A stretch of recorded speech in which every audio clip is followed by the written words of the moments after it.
Last class में हमने देखा था कि बोरबरी ने एक नया मॉडल दिया था, है ना, किसके लिए? इलेक्ट्रॉनिक डिस्ट्रीब्यूशन के लिए।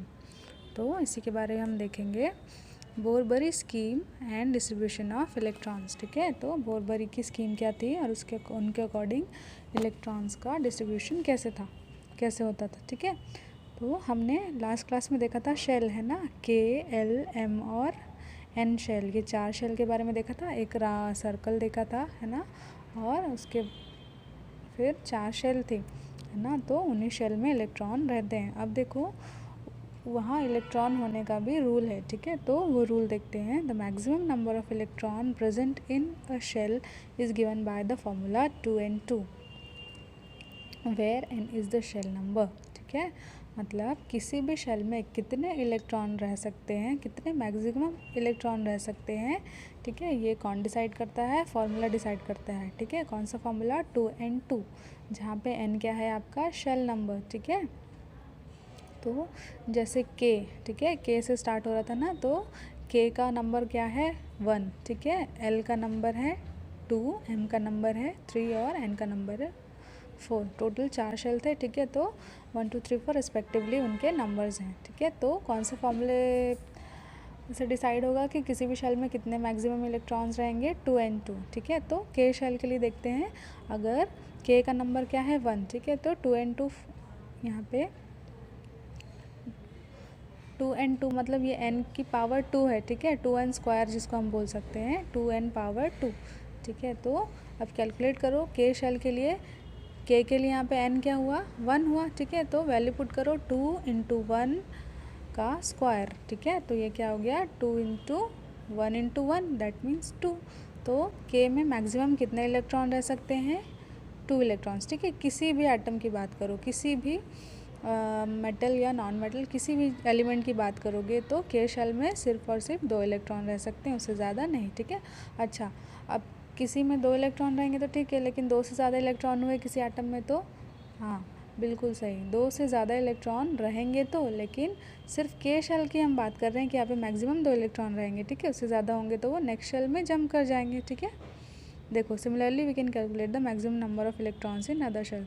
तो दूसरे शेल्स का भी हम मैक्सिमम नंबर ऑफ इलेक्ट्रॉन्स निकाल सकते हैं। ठीक है, जैसे हम L की बात करते हैं, L के लिए यहाँ पे कितना नंबर है? L का नंबर है 2, है ना, तो फॉर्मूले में पुट करो 2 × 2 की पावर 2, है ना, मतलब 2 × 2 की पावर 2 क्या हो गया? 4, दैट मीन्स 2 × 4 यानी 8। तो सेकेंड शेल में कितने इलेक्ट्रॉन रहेंगे? मैक्सिमम 8 इलेक्ट्रॉन्स रहेंगे। ठीक है, the electrons present in the outermost shell are called valence electron and this shell is called the valence shell। ठीक है, तो outermost शेल में मतलब किसी भी एटम में जितने number of electron outermost shell में रहते हैं, ठीक है, उन्हें क्या बोलते हैं हम? वैलेंस इलेक्ट्रॉन्स, और उस शेल को बोलते हैं वैलेंस शेल।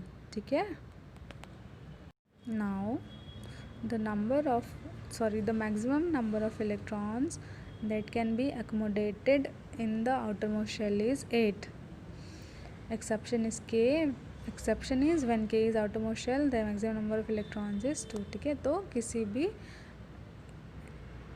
भी एलिमेंट के, ठीक है, किसी भी एटम के आउटर मोस्ट शेल में सिर्फ 8 इलेक्ट्रॉन्स रह सकते हैं। ठीक है, उससे ज़्यादा नहीं रह सकते, लेकिन k शेल के लिए ये क्या है?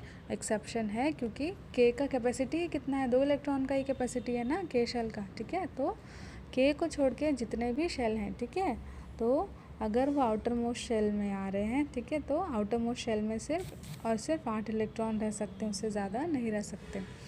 Electrons are not accommodated in a given shell unless the inner shell are filled, that is the shell are filled in a step wise manner। ठीक है, तो जब तक अंदर के शेल नहीं भरते, जैसे किसी एटम में, ठीक है, 3 शेल हैं K, L और M। ठीक है, तो जब तक अंदर के शेल नहीं भरते, बाहर का शेल नहीं भरेगा इलेक्ट्रॉन से। ठीक है, मतलब इलेक्ट्रॉन पहले इनर मोस्ट शेल में भरते हैं, फिर स्टेप वाइज आगे बढ़ते हैं। जब सबसे पहले K में भरेंगे, फिर L में, फिर M में। ठीक है,